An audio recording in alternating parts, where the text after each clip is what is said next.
अशोक खरात प्रकरणी सुनावणी सुरू झालेली आहे। व्हीसी द्वारे नाशिक कोर्टात ही सुनावणी घेतली जाते। दुसऱ्या गुन्ह्यासाठी खरातची ही सुनावणी होतीये।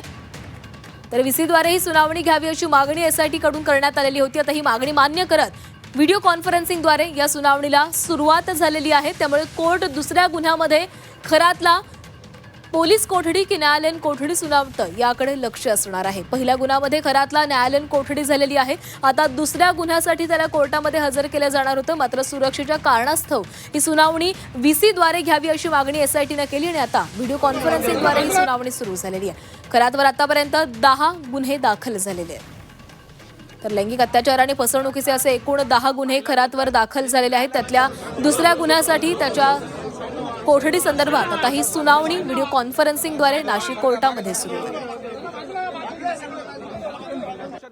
आणि या संदर्भात अधिक बोलूयात, आमचे प्रतिनिधी सागर गायकवाड आपल्यासोबत आहे। सागर, दुसऱ्या गुन्ह्यासाठी खरातची आता ही व्हीसी द्वारे सुनावणी घेतली जाते, काय घडामोडी घडू शकतात?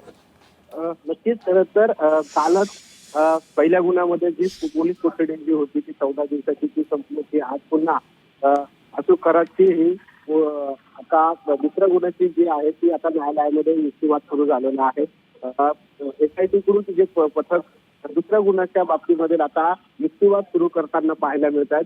मात्र व्हीसी द्वारे ही सगळी जी अशोक खरातला त्यामध्ये बोलवण्यात आलेला आहे। खरं तर कायदा सुव्यवस्थेचा प्रश्न निर्माण होऊ नये यासाठी एसआयटीने कोर्टाला पत्र दिलेलं होतं की अशोक खरात याला व्हीसी द्वारे न्यायालयामध्ये हजर करावं आणि याबाबतच कोर्टाने त्यांना परवानगी देत आता एसआयटीने जी पथक ज्या ठिकाणी काम करत आहे त्या ठिकाणून आता अशोक खरात हा व्हीसी द्वारे कोर्टाच्या न्यायालयात उपस्थित झालेला आहे। मात्र या सुनावणीच्या दरम्यान अशोक खरातला इंटरनेटचा आधीच प्रॉब्लेम येत असल्या कारणामुळे त्याला आवाज देत नाही असल्याची माहिती देखील मिळते। मात्र कोर्टाकडून त्याच्याशी बोलण्याचा जो प्रयत्न आहे तो करताना पाहायला मिळतोय।